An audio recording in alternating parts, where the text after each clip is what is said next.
मेरे हाथ पे हाथ रखें पहले जी। जो कहेंगे सच कहेंगे, सच के सिवा कुछ नहीं कहेंगे। आप हिंदू कम्युनिटी से जी बिल्कुल ठीक है।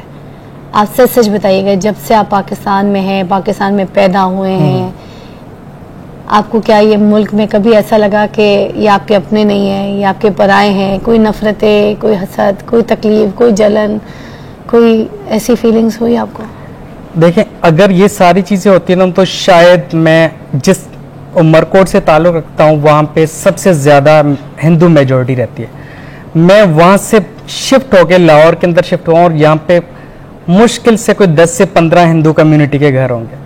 मुझे कभी भी ये फील नहीं हुआ है कि मैं एक माइनॉरिटी से ताल्लुक़ रखता हूँ। यूं दी हमें आज़ादी के दुनिया हुई हैरान, यूं दी हमें आज़ादी के दुनिया हुई हैरान, है कायदे आज़म तेरा एहसान है, एहसान तेरा एहसान है। सिंह साहब, सबसे पहले मुझे बताइएगा, आज 14 अगस्त है। 14 अगस्त है और मैं सबसे पहले अपने पाकिस्तानी भाइयों बहनों को, पूरे पाकिस्तान को एक दफ़ा फिर मुबारकबाद दूंगा अपनी आज़ादी की।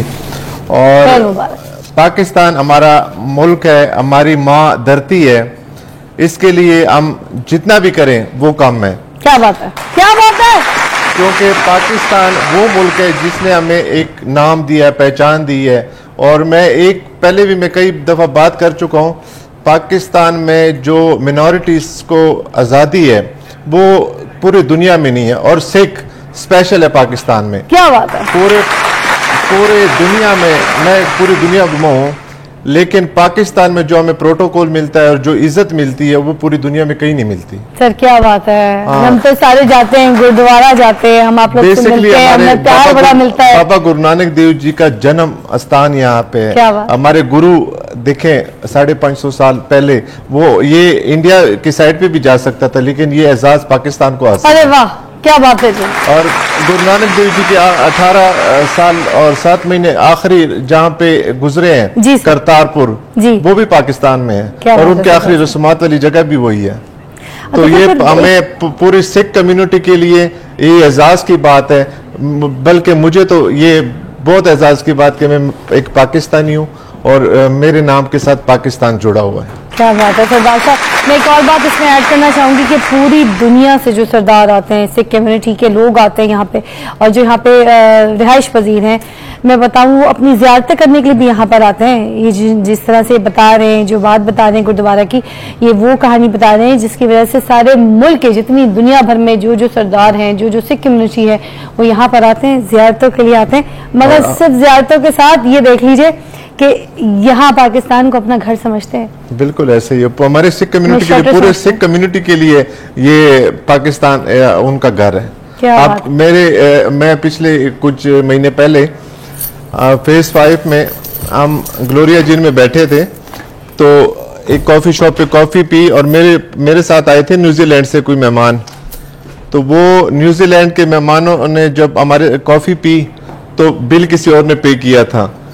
तो मैंने काउंटर पे जाके मैंने कहा बिल, तो उन्होंने कहा बिल आपका पे हो चुका है। मैंने किसने किया? वो कह रहे हो बाहर गाड़ी में बैठने जा रहे हैं। मैंने उनको रोका, मैंने कहा आप लोगों ने हमारा बिल। कह रहे आप मेहमान है। मैं क्या, हमारा अपना घर है, अब मेहमान कैसे हैं? पाकिस्तान का घर है। ये जज्बा है और ये मोहब्बत है। देखें, ठीक है जी। अब मेरे पास पीटर साहब जो है, मैं पीटर साहब से भी बात करना चाहूंगी। इतने बड़े जर्नलिस्ट हैं आप, क्या क्या लिखते हैं, क्या लिखा रही हैं आप? तो पीटर साहब क्या कहेंगे 14 अगस्त के दिन? कुछ लिखा है अगर आपने स्पेशल, तो मैं तो चाहूंगी कि आप लिखें। आपको माइक लगा सर, आप उस माइक पे बोलिएगा जी। सबसे पहले तो जश्न आज़ादी मुबारक सब पाकिस्तानियों को और बियॉन्ड पाकिस्तान। यस।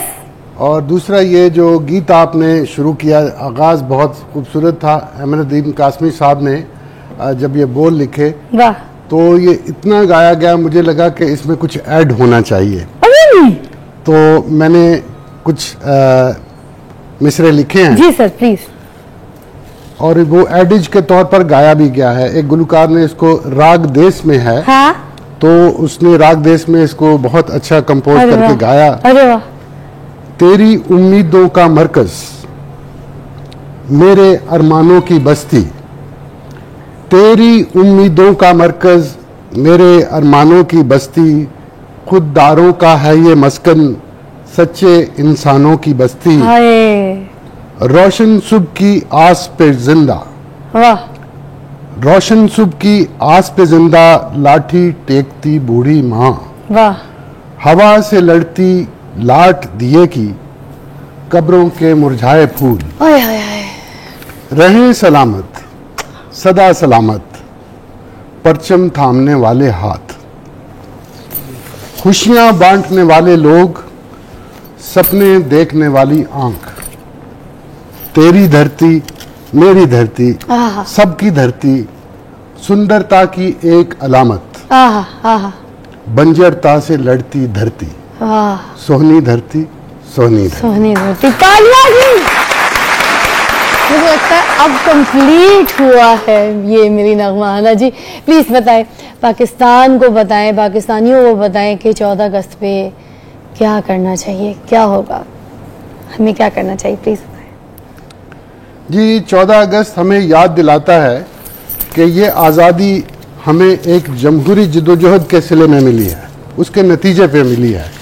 वोट डले यहाँ पर, खास तौर पर पंजाब में, और रेफरेंडम हुआ कहीं पे जी, करारदाद सिंध में पेश हुई, खैबर पख्तूनख्वा में रेफरेंडम हुआ, तो ये पाकिस्तान जो है वजूद में आया है एक जमहूरी अमल के नतीजे में। बेशक, और जमहूरियत ही हमारा रास्ता है और मंजिल भी है।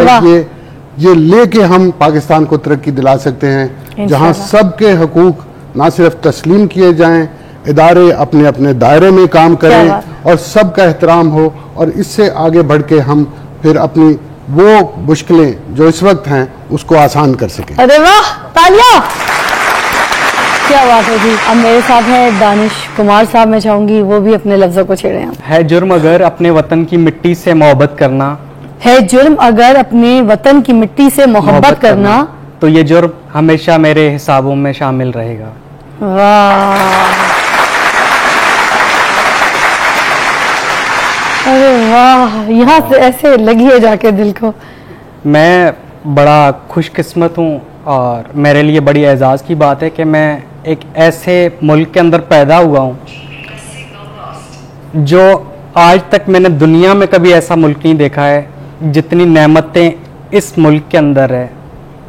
मैं हमेशा अपनी कम्युनिटी के लोगों को ये मैसेज देता हूँ, इस तरीके कन्विंस करता हूँ कि आप सिर्फ पाकिस्तान को देखें, एक्सप्लोर करें, और जिस चीज़ का आप सुकून चाह रहे हैं वो सिर्फ इसी पाकिस्तान के अंदर मिल सकता है, बाकी दुनिया में नहीं मिल सकता।